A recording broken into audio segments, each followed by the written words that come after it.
My name is Dean, a 33-year-old software engineer from Boston. What started as our routine monthly family dinner turned into a catastrophic revelation that changed everything.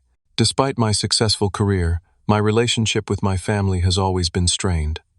For years, I secretly served as their financial backbone while being treated like the invisible middle child. When my sister blindsided me with that accusation in front of everyone, something inside me finally snapped. Before I dive into how my family dinner turned into financial chaos, let me know where you're watching from and hit that like and subscribe button. Trust me, you'll want to stick around for what happened next. Growing up as the middle child in our family of 5 was never easy. My parents, Robert and Linda, always seemed to have their attention pulled in directions away from me. My older sister, Amanda, 3 years my senior, held the coveted position of golden child from the moment she was born. My younger brother Ryan came 5 years after me, instantly becoming the baby of the family who could do no wrong despite his constant troubles. Our childhood home in suburban Massachusetts wasn't exactly filled with financial stability. Dad worked as a sales manager at a local furniture store, and Mom picked up part-time administrative jobs between raising us kids. They struggled to make ends meet, with frequent arguments about bills happening behind closed doors that weren't quite thick enough to muffle their voices. Amanda received the lion's share of parental attention and resources: dance lessons, private tutoring when she struggled with math, and even a car for her 16th birthday that they definitely couldn't afford. She grew accustomed to getting what she wanted through a combination of charm, manipulation, and tantrums when necessary. My parents nurtured this entitlement, constantly praising her mediocre achievements while overlooking her selfish behavior. Ryan took a different approach to family dynamics. By the time he reached middle school, he had perfected the art of rebellion. Skipping classes, minor brushes with the law for vandalism, and a rotating cast of questionable friends kept my parents in a constant state of worry. Their concern translated to attention, which seemed to be exactly what Ryan wanted. Each new crisis meant emergency family meetings, therapist appointments, and exceptions made to rules that I was expected to follow without question. Meanwhile, I became the responsible one by default. When I was 12, I started mowing lawns in the neighborhood to have my own money. By 15, I was working weekends at the local grocery store. I watched as my hard-earned cash sometimes mysteriously disappeared from my dresser drawer, only to find my mother had borrowed it for some family emergency. Dean is so self-sufficient, my mother would tell relatives with pride in her voice, as though my independence was a personality trait rather than a necessity born from neglect. School became my refuge and future escape plan. I poured myself into academics, earning scholarships that my parents took credit for through their excellent parenting. Working 30 hours weekly while maintaining a 4.0 GPA wasn't easy, but I understood early that no one would build my future except me. I graduated with a computer science degree from Boston University and landed a job at a tech startup. The day I moved into my own apartment was the first time I felt I could breathe freely. The physical distance helped maintain sanity, but old family patterns remained. The calls began within 3 months of my new job. Dad needed help with a medical bill. Mom's car required emergency repairs. Amanda was short on rent for her luxury apartment. Ryan needed bail money. I sent what I could, telling myself it was temporary while they got back on their feet. 4 years ago, when I was 29, the biggest request came.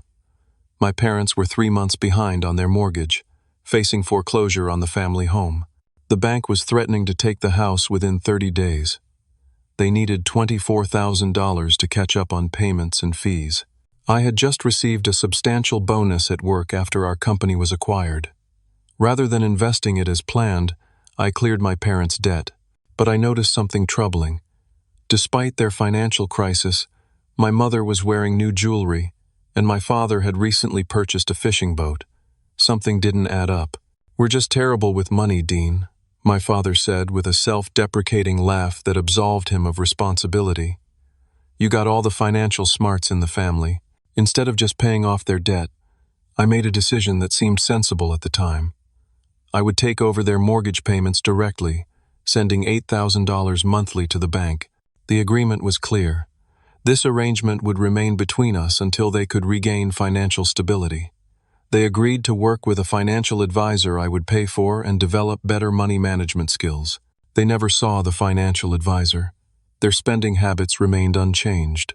And mysteriously, they suddenly could afford to help Amanda with the down payment on her condo and take luxury vacations to Florida twice yearly.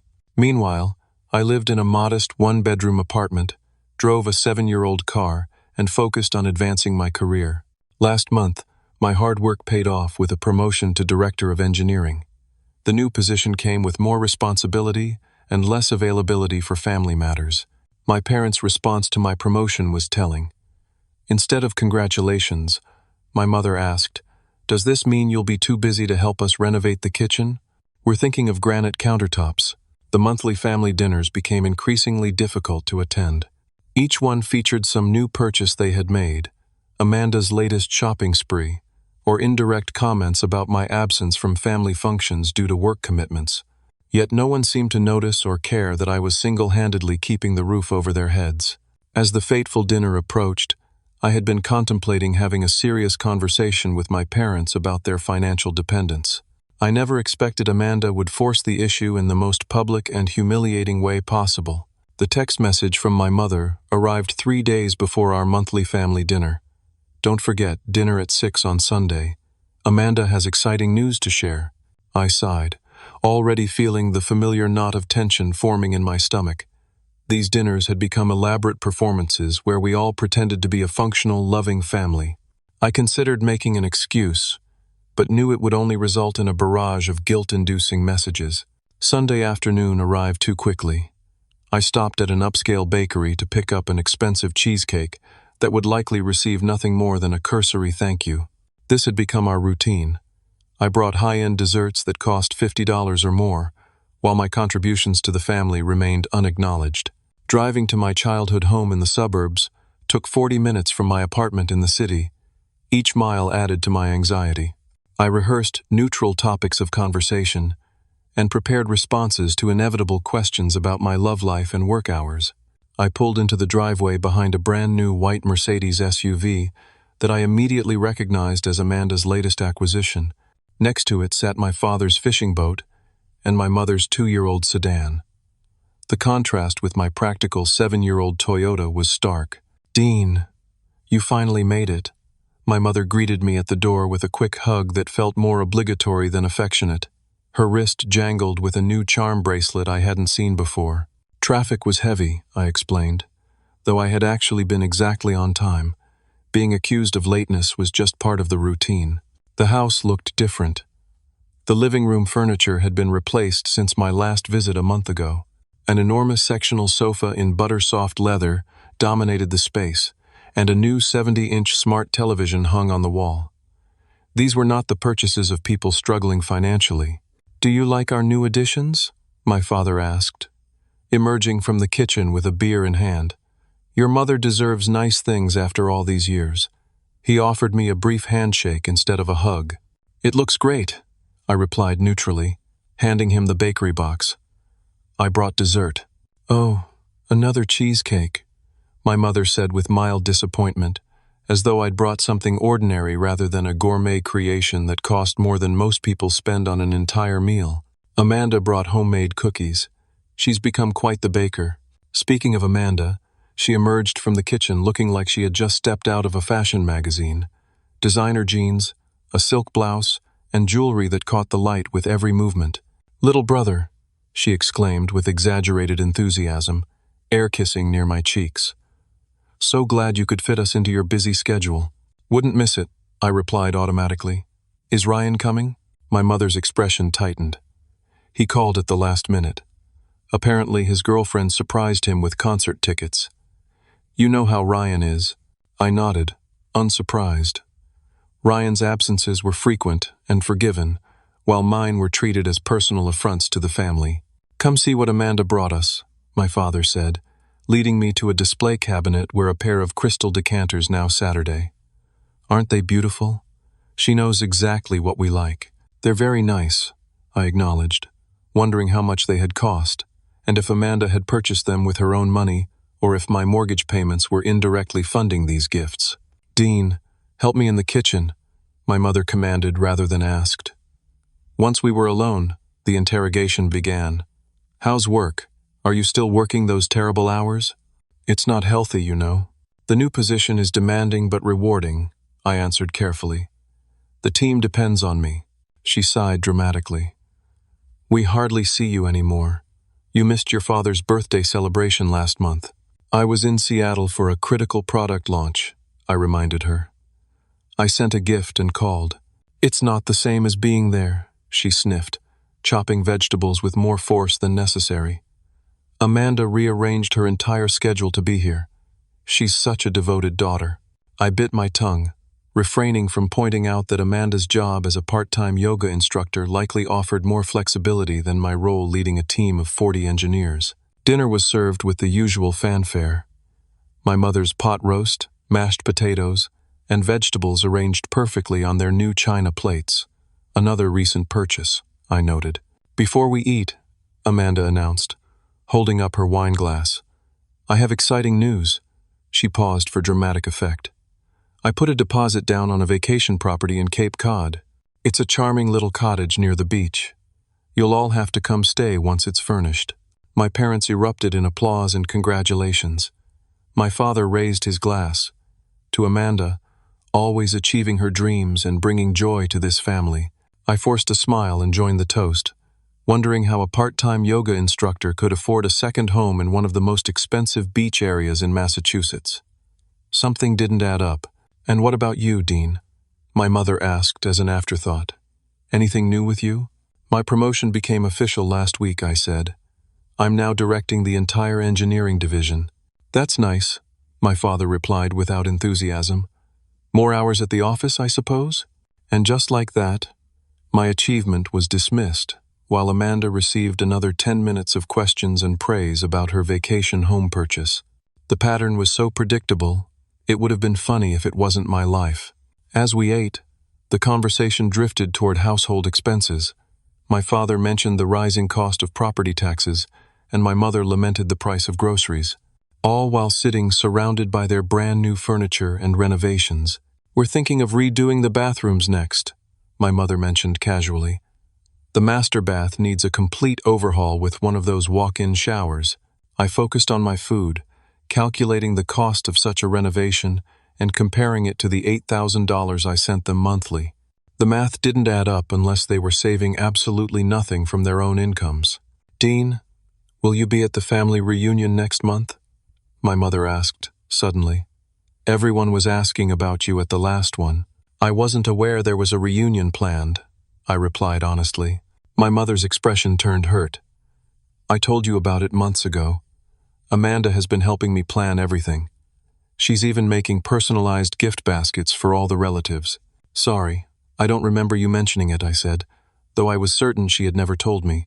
"That's because he's always working," Amanda interjected with feigned concern. "Poor Dean, married to his job with no time for family." The table fell silent for a moment. I could feel the tension building, the familiar dynamics shifting into place. My father cleared his throat, about to say something, when Amanda placed her fork down deliberately. "Actually," she said with a smile that didn't reach her eyes, "I've been meaning to talk to you about something, Dean." And that's when everything changed.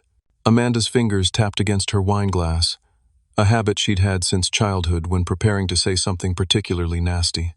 The soft clink of her manicured nails against crystal created an ominous rhythm in the suddenly quiet dining room. "The family has been talking," she began, her voice taking on the condescending tone she reserved for when she felt particularly superior, "about your commitment issues." "Commitment issues?" I repeated, genuinely confused. I placed my fork down and looked around the table. My father had become intensely interested in cutting his pot roast, while my mother busied herself rearranging the serving dishes. "To this family," Amanda clarified with an exaggerated sigh, "you're never around. You miss important events. You're always too busy with work." "I have responsibilities," I defended myself. "My job is demanding, but I make an effort to stay connected." My mother chose this moment to join the conversation. "We were just saying the other day how we never see you anymore." Remember when you missed your cousin Tracy's wedding? And last Christmas, you only stayed for 3 hours before heading back to the city. I explained about Tracy's wedding. I was in Japan for a critical client meeting that had been scheduled months in advance. And at Christmas, I had to manage an emergency server outage. There's always some excuse, my father muttered, still not making eye contact. They're not excuses, I replied, feeling the familiar frustration rising. They're legitimate professional obligations. Well, Amanda continued, swirling her wine dramatically, some of us prioritize family over career advancement. The hypocrisy was staggering. Amanda, who had borrowed money from our parents for years without repayment. Amanda, who had moved back home twice after failed relationships, expecting to be taken care of. Amanda, who worked 20 hours a week and spent the rest of her time at boutique fitness studios and shopping malls. I think we have different definitions of family commitment, I said carefully. What's that supposed to mean? Amanda's eyes narrowed dangerously. Nothing, I backpedaled, not wanting to create a scene, just that we contribute in different ways. My attempt to diffuse the situation only seemed to ignite Amanda's determination. She straightened in her chair, placing both hands flat on the table. Contribute? She repeated, her voice rising slightly. That's interesting wording, Dean, because from where I'm sitting, you don't contribute much at all. My father cleared his throat uncomfortably. Amanda, maybe now isn't the time. No, Dad, she interrupted. We've all been thinking it. Someone needs to say it. She turned back to me, eyes glinting with triumph. When was the last time you helped Mom and Dad with anything? When was the last time you showed up for a family workday or helped with house projects? I live 40 minutes away and work 60-hour weeks, I reminded her. Excuses, she dismissed with a wave of her hand. I live 30 minutes in the opposite direction, and I still make it here every weekend to help. My mother nodded in agreement. Amanda redid the entire garden last spring, and she helped your father install the new ceiling fans. I bit my tongue to avoid pointing out that gardening and basic home improvements were hardly equivalent to the financial support I provided. The conversation was following a familiar script, until Amanda decided to escalate. You know what, Dean? I'm just going to say what Mom and Dad are too nice to tell you. She leaned forward, her voice dropping to a theatrical near whisper. They're disappointed in you. I felt a cold weight settle in my stomach. Despite everything, despite knowing how my family operated, the words still hurt. Is that true? I asked, looking directly at my parents. My father shifted uncomfortably. My mother became fascinated with her napkin. They would never say it, but yes, Amanda continued, clearly enjoying her role. You've become so wrapped up in your fancy job and city apartment that you've forgotten where you came from. I haven't forgotten anything, I said quietly. Oh, really? Amanda's voice took on an edge. When was the last time you contributed anything meaningful to this family? Dad needed help with the property taxes this year. Where were you? Mom needed a new car last year. Who helped her figure out the financing? Me. It's always me picking up your slack. I stared at her, momentarily speechless. The property taxes she mentioned, paid with money I had provided. The car financing. Possible because I had been covering the mortgage, freeing up their income for other purchases. My silence seemed to embolden her. Amanda sat back, crossing her arms with a smug expression. Mom and Dad said you never contribute anything to this family, and they're right. To my astonishment, my father nodded slightly, and my mother had the audacity to add, We do wish you were more present, Dean. Amanda, seeing their reaction, turned to me with a triumphant smile. She actually began to slow clap, which my parents joined after a moment's hesitation. The sound of their applause filled the dining room, a surreal soundtrack to my growing anger. Well? Amanda prompted when I didn't immediately respond. Nothing to say for yourself? In that moment, something shifted inside me. 4 years of paying their mortgage while being treated as the family disappointment. 4 years of enabling their financial irresponsibility while receiving criticism for my work ethic. 4 years of silent resentment that had been building toward this very moment. I looked around the table at my family, at the new furniture, the expensive renovations, the luxury items that surrounded us, and made a decision that would change everything. I smiled. "Perfect," I said, maintaining my smile while reaching for my water glass. The single word hung in the air, surprising them with its calm delivery. They had expected defensiveness, perhaps even an argument. My composed demeanor clearly wasn't the reaction Amanda had anticipated. I took a deliberate sip of water, letting the tension build. My father shifted uncomfortably in his chair while my mother's hands fidgeted with her napkin. Only Amanda maintained her triumphant expression, though confusion had begun to cloud her eyes. "Then the $8,000 I've been paying for their mortgage every month stops today." The reaction was immediate, and exactly as satisfying as I had imagined it might be during my darkest moments of resentment. My father, who had just taken a large gulp of wine to cover his discomfort, choked mid-swallow.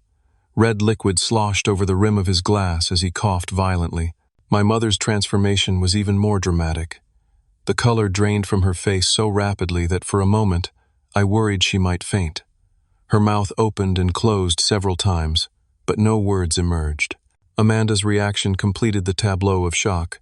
Her smug smile froze, then crumbled as confusion, disbelief, and dawning horror crossed her face in rapid succession. "What are you talking about?" she finally managed. I placed my napkin on the table and leaned back in my chair, feeling strangely calm now that the secret was out. "For the past 4 years, I've been paying Mom and Dad's entire mortgage. $8,000 every month, sent directly to Coastal Savings Bank. That's $96,000 annually, or $384,000 over the past 4 years, if you're curious about the total." "That's ridiculous," Amanda sputtered. "They would have told me." "Would they?" I turned to my parents. "Mom? Dad? Care to confirm?" My mother had found her voice, though it emerged as barely more than a whisper. "Dean, we agreed that would stay between us."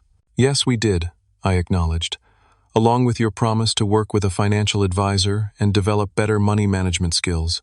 Instead, you've been renovating the house, buying new cars, and apparently helping Amanda purchase vacation property." My father had recovered from his coughing fit, but couldn't meet my eyes. "Son, this isn't the time or place." "It seems like exactly the right time and place," I countered. "Amanda just announced to everyone that I don't contribute to this family, with your apparent blessing. I think the fact that I've been saving you from foreclosure for 4 years is relevant information." "Foreclosure?"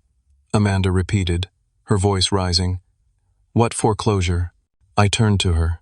4 years ago, Mom and Dad were 3 months behind on mortgage payments. The bank was about to take the house. They called me in tears, and I paid the $24,000 they needed to catch up. "We were going through a rough patch," my mother interjected defensively. "A rough patch caused by chronic financial mismanagement," I corrected. "Dad had bought a boat. You had joined that expensive country club. The credit cards were maxed out. Rather than just bailing you out, I agreed to take over the mortgage payments with the understanding that you would learn to live within your means." Amanda's shock was turning to anger. "I don't believe this. They would have told me if things were that bad." "Like they told you about the second mortgage they took out to pay for your wedding?" I asked. "Or the retirement account they emptied for your graduate school tuition that you never finished?" Her face flushed. "That's different. They're my parents. They wanted to help me. And they're my parents too," I replied evenly. "Except I've been helping them while being treated like I contribute nothing." My father finally found his courage, though it manifested as indignation. "Now wait just a minute, Dean. Yes, you've helped with the mortgage, and we're grateful, but that doesn't give you the right to throw it in our faces." "I never intended to throw it in your faces," I said. "I kept my promise to stay quiet about our arrangement.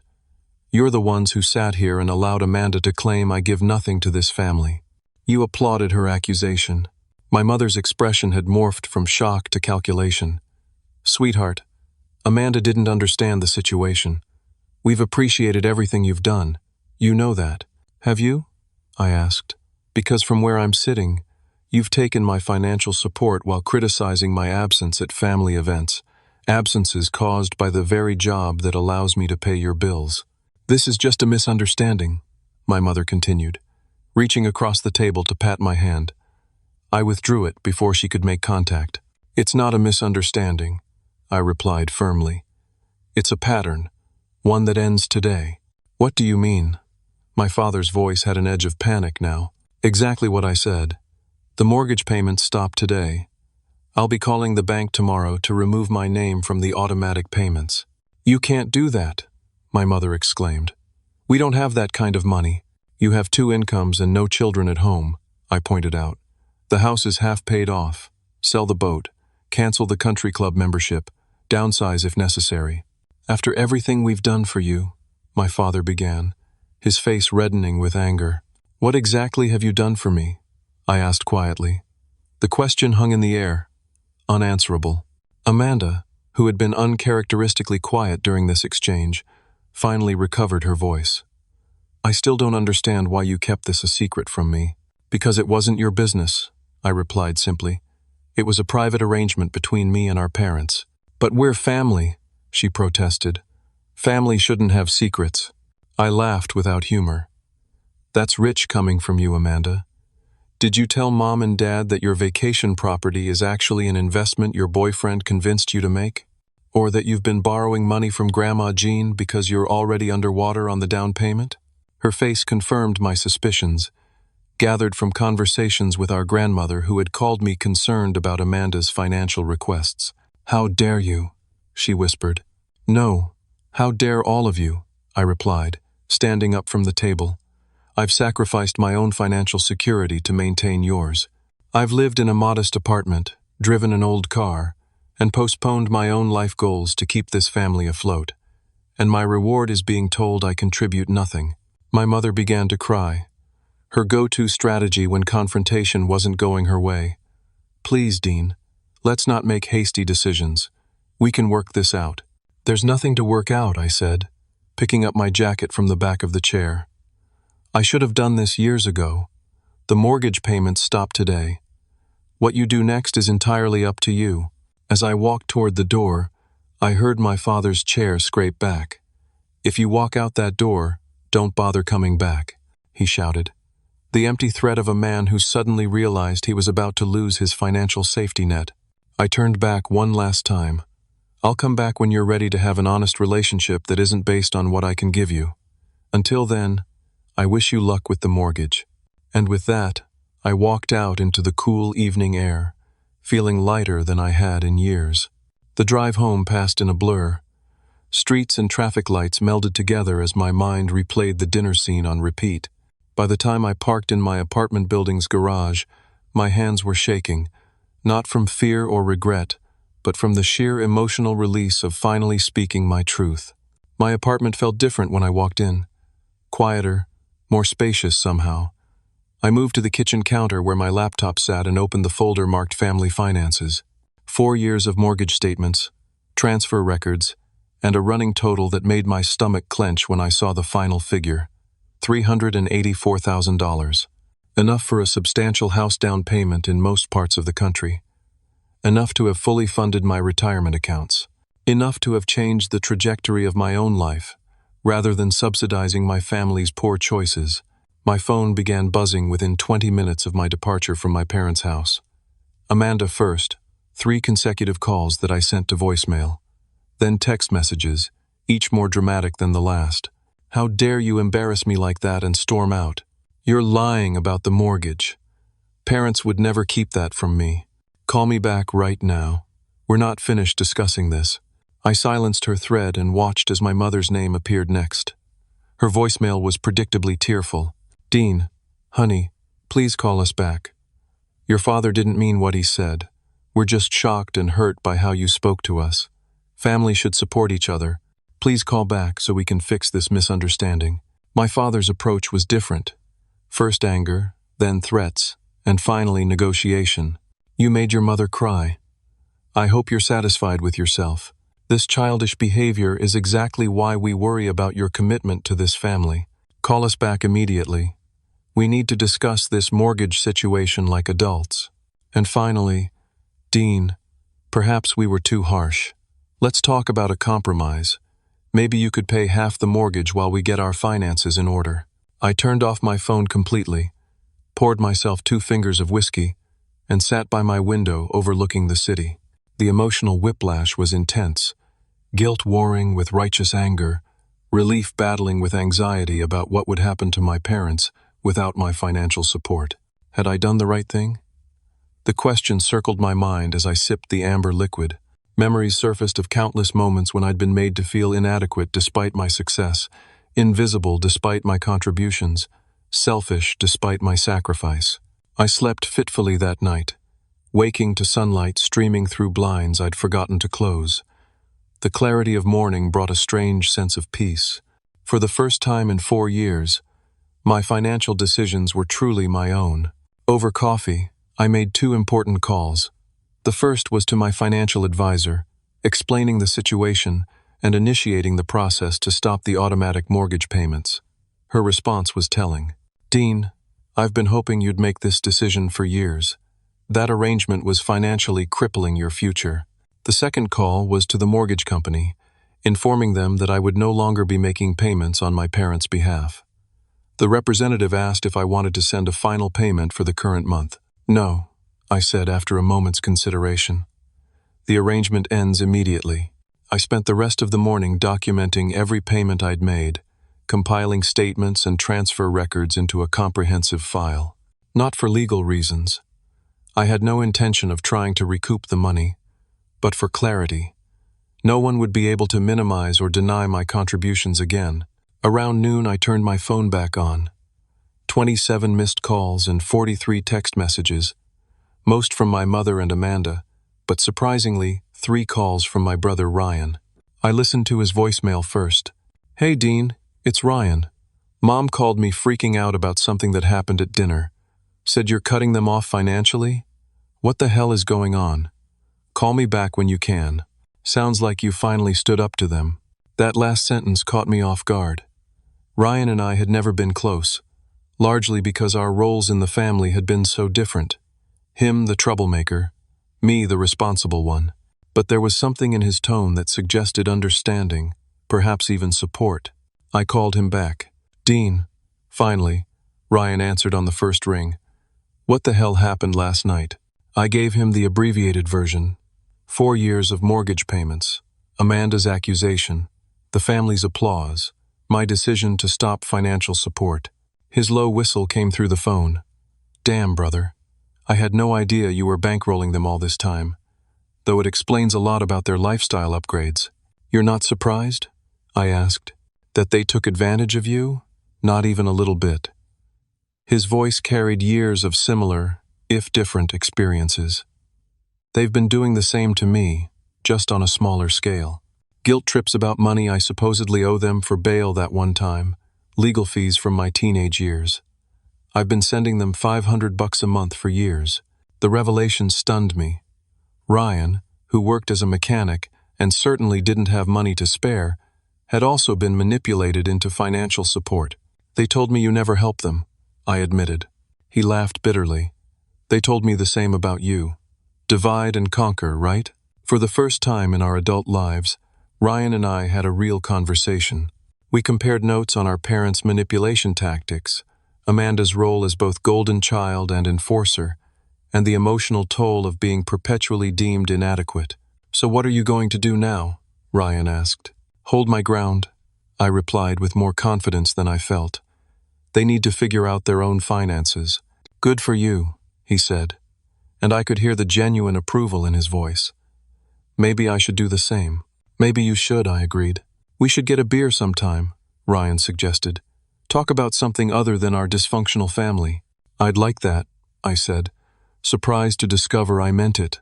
After we hung up, I felt an unexpected connection to my brother that had never existed before. Perhaps something positive would emerge from this mess after all. The rest of the day brought increasingly desperate messages from my parents. By evening, my mother's tactics had escalated to health concerns.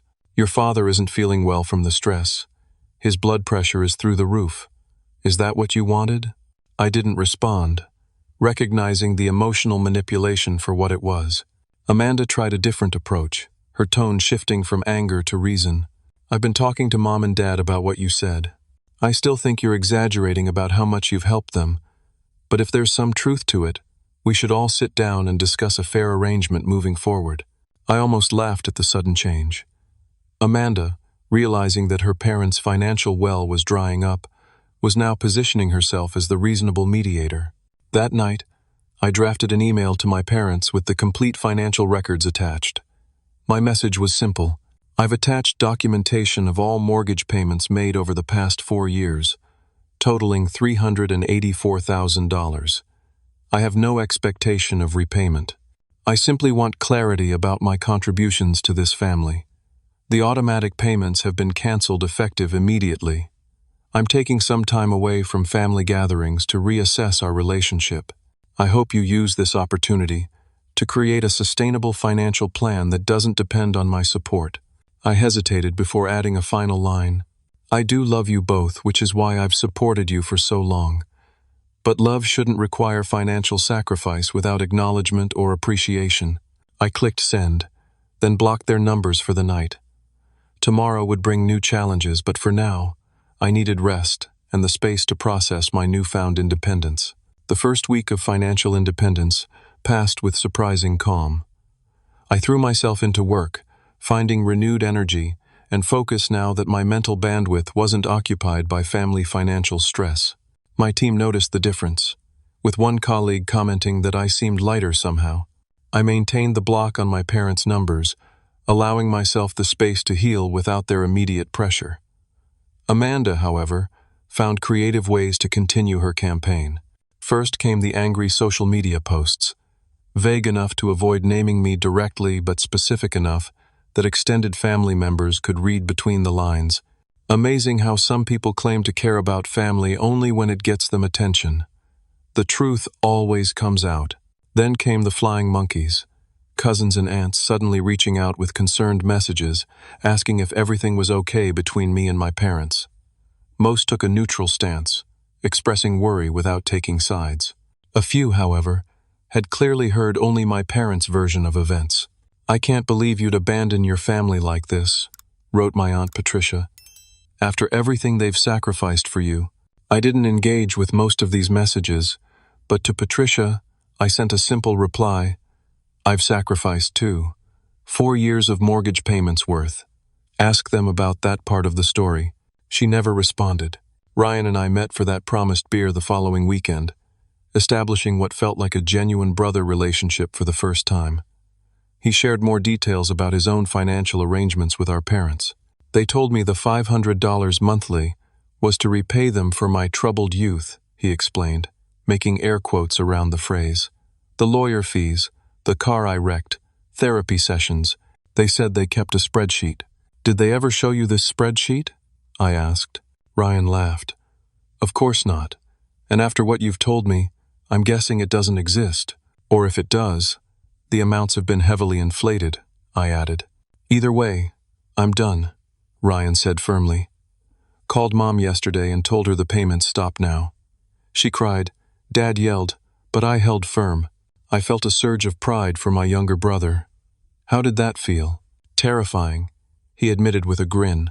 Then, amazing. 10 days after the fateful dinner, my mother showed up unannounced at my apartment. I was returning from a morning run when I found her sitting in the lobby, looking smaller and older than I remembered. "Dean," she said, standing quickly, "we need to talk." I considered turning around and leaving, but decided it was time to face this directly. "Come up, then." In my apartment, she perched nervously on the edge of my couch, declining offers of coffee or water. She looked around with obvious curiosity. This was only her second visit in the 4 years I'd lived here. "Your place is nice," she commented. "Smaller than I expected for someone with your salary." "That's because most of my disposable income has been going to your mortgage," I replied evenly. She flinched but didn't dispute the point. "Dean, we need to discuss what happened. Your father and I were shocked by your outburst at dinner." "It wasn't an outburst, Mom. It was the truth. We never meant to make you feel unappreciated," she continued as if I hadn't spoken. "Of course we value everything you've done for the family. Do you? Because allowing Amanda to publicly shame me for not contributing suggests otherwise." She sighed dramatically. "Amanda speaks without thinking sometimes. She didn't understand the financial arrangement between us." "Because you kept it from her," I pointed out. "Just like you apparently kept Ryan's payments from me." Her eyes widened slightly at the mention of Ryan. You've been talking to your brother? Yes. Seems we've both been financing the family while being told the other contributes nothing. That's not true, she protested weakly. Isn't it? You told Ryan I never help financially. You sat silent while Amanda accused me of the same. We were just disappointed about your absence from family events, she attempted to redirect. The money was separate. No, it wasn't, I countered. You can't take someone's financial support while simultaneously criticizing them for the work commitments that make that support possible. She was quiet for a moment, perhaps genuinely considering my words for the first time. Then her expression hardened slightly. What about your father's blood pressure? The doctor says stress is making it worse. Are you trying to give him a heart attack? And there it was, the guilt tactic, right on schedule. Mom, I'm not responsible for Dad's health. His stress comes from financial mismanagement, not my decision to stop enabling it. Enabling, she repeated, offended. We're your parents, not some addiction you need to control. Financial dependence can absolutely be an addiction, I replied. And I've been the enabler, providing money without accountability. She stood abruptly. I can see this conversation is pointless. You've clearly made up your mind to abandon your family when we need you most. I remained seated, refusing to engage with the dramatics. I haven't abandoned anyone. I've simply stopped paying a mortgage that isn't mine. There's a difference. Your father was right about you, she said, gathering her purse. You've changed. Success has made you selfish. As she reached the door, I called after her. Mom, wait. She turned, a flicker of hope in her eyes that I might be reconsidering. How did you get here? To my apartment? I took a taxi, she replied, confused by the question. And how will you pay for the mortgage now? She had no answer for that. The door closed behind her with a soft click that felt oddly final. That evening, my father called. I decided to answer, bracing myself for the anger that would surely come. Your mother came home crying. He began without preamble. I'm sorry to hear that, I replied neutrally.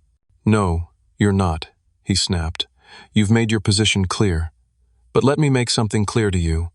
This isn't just about money. This is about respect. I agree completely. My calm response seemed to throw him off balance. He'd been prepared for an argument.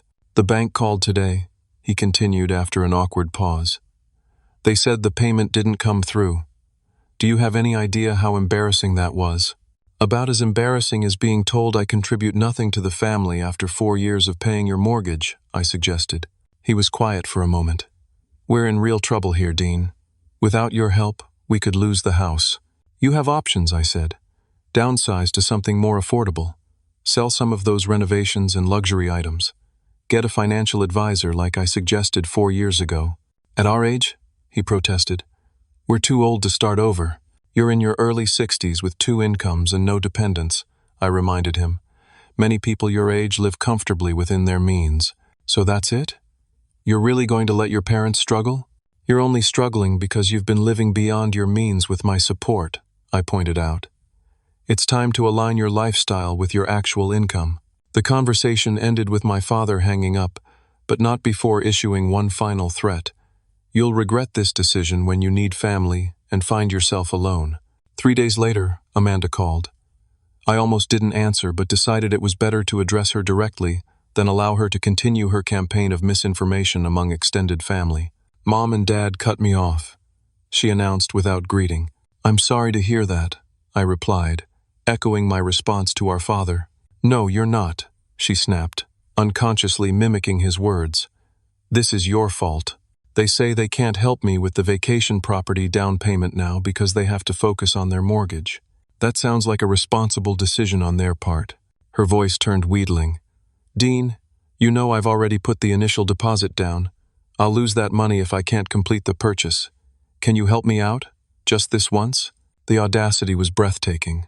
Let me understand this correctly, I said slowly. You accused me of contributing nothing to the family, and now you're asking me for money? That was a misunderstanding, she backpedaled. I didn't know about the mortgage situation, and yet you felt confident enough to make accusations and lead an actual applause against me. I made a mistake, she admitted grudgingly. But that's in the past. This is an emergency. No, Amanda. A vacation home is not an emergency. It's a luxury you apparently can't afford. Her tone changed instantly from pleading to vicious. You've always been jealous of me. This is your revenge, isn't it? Making the whole family suffer because you felt underappreciated. I'm not making anyone suffer. I'm simply stopping a financial arrangement that was unappreciated and enabling poor decisions. You'll regret this, she threatened before hanging up. It struck me then how similar my family members sounded in their responses. The same phrases, the same emotional manipulation tactics, the same inability to take responsibility for their own finances. The realization was both sad and liberating. 3 weeks after the dinner, Ryan called with news. There's been a family emergency meeting. Dad called me demanding I attend, but I told him I had to work. What was it about? I asked, though I could guess. The house, Ryan confirmed. They got a formal notice from the bank. Without your payment, they're already behind, and the bank isn't being patient given their history. Let me guess. They wanted to discuss how to convince me to resume payments? Partly, Ryan said. But there's more. Apparently, they tried to take out a home equity loan to cover expenses, and that's when they discovered they're underwater on the mortgage. The house isn't worth what they still owe, even after your 4 years of payments. I sighed, unsurprised but still disappointed. Years of refinancing to fund their lifestyle finally caught up with them. Amanda suggested they all confront you as a united front, Ryan continued. Mom wanted to use health concerns as leverage. Dad was more focused on family obligation arguments. And what did you tell them? That they were crazy if they thought that would work, Ryan replied. I told them they needed to accept reality and downsize. How did that go over? About as well as you'd expect, he laughed. But here's the interesting part. After Amanda stormed out, Mom actually admitted they might have taken advantage of your generosity. Really? I was genuinely surprised. Don't get too excited. It was quickly followed by, but that's what family is for. Still, it's the closest thing to acknowledgement I've ever heard from her. It wasn't much, but it was something. A tiny crack in the wall of denial my parents had built around their financial behavior. Perhaps reality was finally beginning to sink in. 3 months passed since the dinner that changed everything. Spring had given way to summer, bringing with it a sense of renewal that felt appropriately symbolic. I sat on the small balcony of my apartment, morning coffee in hand, reflecting on the transformation these months had brought.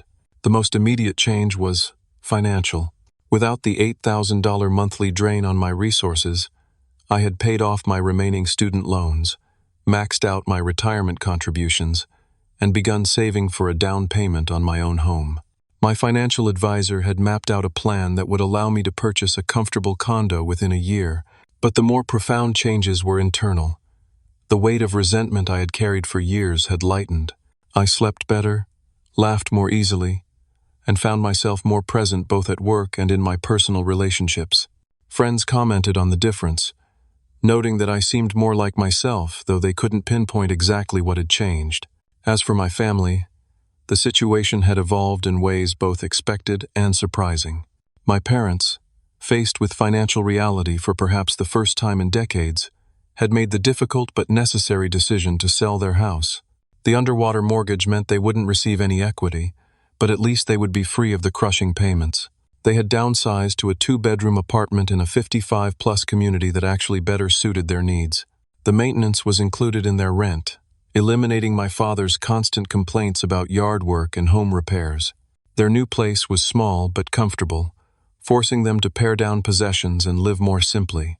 Amanda had experienced perhaps the most dramatic adjustment.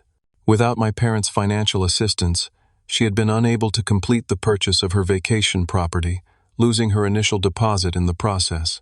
This financial setback, combined with some poor investment choices made with her boyfriend, who subsequently broke up with her when money got tight, had forced her to take a second job teaching additional yoga classes and doing administrative work at the studio. The experience of actually supporting herself fully for the first time at 36 was clearly uncomfortable but necessary. Our relationship remained strained, with minimal contact aside from group text messages about practical family matters. Ryan, on the other hand, had become an unexpected ally and friend. Our bi-weekly beer nights had evolved into a genuine brotherly bond. He had followed my lead in establishing financial boundaries with our parents, using the money he saved to enroll in community college courses to earn his business degree. His goal was to open his own auto repair shop within 5 years, a dream he had abandoned years ago when family financial obligations became too overwhelming. My parents' initial anger and blame had gradually transformed into something more complex. There were still occasional guilt-trip text messages and references to how much easier their lives had been before, but these were interspersed with small acknowledgments of their own responsibility. The most significant breakthrough came in the form of an email from my father 6 weeks after they moved into their apartment. "Dean, I want to apologize for some things I said during our last few conversations. The stress of the housing situation got the better of me. While I still wish things could have been handled differently, I've come to realize that your mother and I made many poor financial choices over the years. Your support allowed us to avoid the consequences of those choices for a long time, perhaps too long.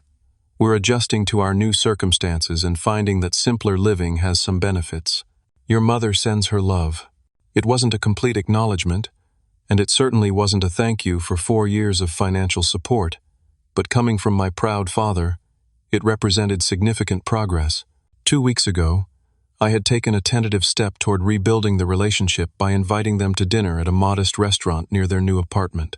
The conversation was sometimes awkward, occasionally tense, but ultimately more honest than any we'd had in years. We carefully avoided financial topics, focusing instead on their adjustment to apartment living and my recent promotion at work. As we parted in the restaurant parking lot, my mother hugged me with uncharacteristic gentleness.